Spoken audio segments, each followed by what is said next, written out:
Sekarang kita berada di ruang Hindu-Buddha dari Gedung Museum Negeri Provinsi Sumatera Utara. Nah, di ruangan ini dijelaskan tentang masa kerajaan Hindu-Buddha.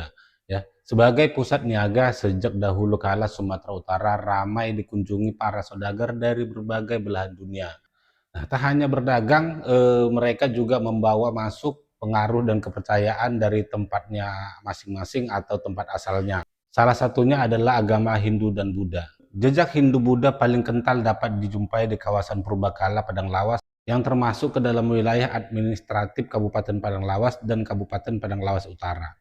Dalam kawasan tersebut terdapat bangunan-bangunan candi yang berasal dari sekitar abad ke-9 hingga 14 Masehi dan dibangun untuk tempat peribadatan umat Buddha Mahayana aliran Vajrayana. Masyarakat setempat menyebut candi-candi ini dengan istilah biara. Sebagian besar arkeolog berpendapat bahwa keperbekalaan di Padang Lawas adalah bukti kejayaan dari suatu kerajaan bernafaskan Hindu-Buddha yang bernama Panai atau Panay. Nama itu pernah disebutkan dalam prasasti Tanjore yang berangkat tahun 1030 atau 1031 Masehi. Juga di dalam Nagara Kertagama yang ditulis oleh Empu Prapanca pada abad ke-14 Masehi. Koleksi-koleksi yang ada di ruangan Hindu-Buddha Museum Negeri Provinsi Sumatera Utara ini kita temukan dari situs percandian yang di Padang Lawas dan situs kota Cina yang ada di Marelan Belawan. Koleksi apa sajakah yang merupakan peninggalan Hindu-Buddha yang berada di ruang Hindu-Buddha Museum Negeri Provinsi Sumatera Utara? Mari kita bahas satu persatu.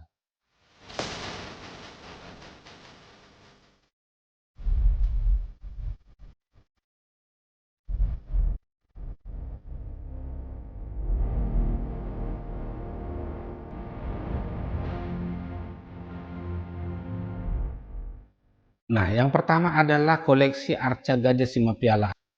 Arca ini merupakan replika dari arca yang berasal dari situs Candi Bahal II.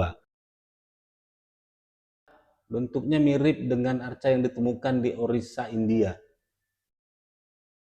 Penggambaran arca ini merupakan perpaduan antara badan singa dan kepala gajah. Maka arca ini dinamai Gajah Simapiala.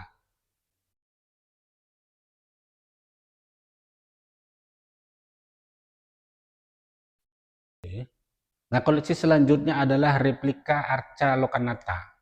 Replika arca perunggu Lokanata ini berasal dari biara Bahal II. Di sebelah kirinya terdapat arca sakti atau istri, yakni Dewi Tara. Namun arca di sebelah kanan sudah hilang. Di bagian belakang atas dipahatkan sebuah prasasti. Nah, yang kemudian terdapat arca Buddha. Arca Buddha ini terbuat dari perunggu yang berasal dari biara Tandihat II. Nah, kemudian ada arca Praba. Arca Praba ini merupakan pilar perunggu yang ditemukan di Biara Barat saat Balai Arkeologi Medan melakukan ekskavasi. Nah, kemudian terdapat lapik arca. Lapik arca ini terbuat dari perunggu yang dilapisi patina, menggambarkan Garuda sedang menyunggi toko dewa yang kini hanya tersisa kakinya saja. Nah, lapik arca ini berasal dari biara Tandihat I. Koleksi selanjutnya adalah arca Arapacana. Arca ini terbuat dari perunggu yang berasal dari biara Sipamutung. Arca ini merupakan salah satu perwujudan Bodhisattva Manjusri. Nah, koleksi selanjutnya adalah arca Padmapani. Arca perunggu yang telah dilapisi patina ini berasal dari biara Tandihat I. Arca ini merupakan salah satu avatara Avalokiteswara yang memegang bunga Padma, atau karena itu disebut Padmapani. Nah, koleksi selanjutnya adalah temuan dari situs kota Cina yang berupa keramik-keramik. Kota Cina adalah sebuah wilayah di Desa Payapasir, Kecamatan Medan Marelan, Kota Medan, yang mengandung tinggalan arkeologis pada beberapa lokasinya. Pada kawasan dengan luas sekitar 25 hektar ini, setidaknya dapat ditemukan sisa bangunan bata dan arca-arca yang bernafaskan Buddha maupun Hindu. Selain itu ditemukan pula jejak pertukangan logam, sisa tempat tinggal di sekitar sampah kerang, dan berbagai artefak lain berupa manik-manik, pecahan kaca, mata uang logam, sisa papan perahu, tembikar, dan keramik Cina. Nah, koleksi selanjutnya terdapat sebuah prasasti yang disebut dengan Prasasti Manggis. Prasasti ini ditemukan di Desa Manggis, Kecamatan Sosap, Kabupaten Padang Lawas. Sangat disayangkan kondisi tulisannya sudah aus. sehingga sulit dibaca. Prasasti menggunakan bahasa dan aksara Batak yang terdiri dari 4 baris, namun hanya 3 baris yang bisa dibaca.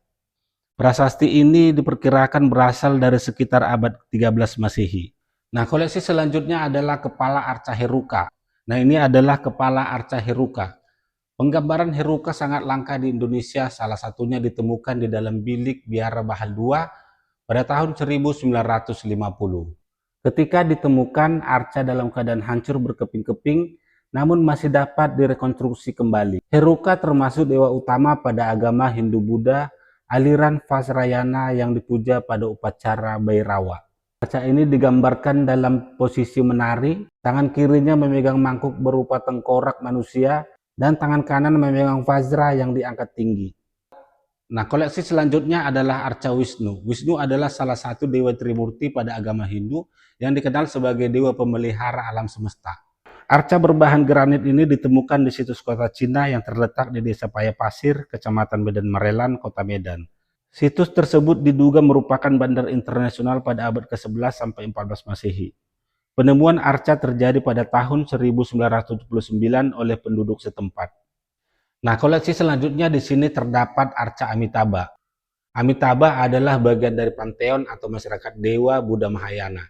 Sebagai seorang dhyani Buddha, ia menguasai arah barat dan dianggap sebagai penguasa dunia masa kini.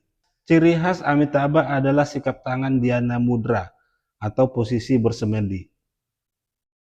Arca ini ditemukan di situs kota Cina yang terletak di Desa Payapasir, Kecamatan Medan Marelan, Kota Medan.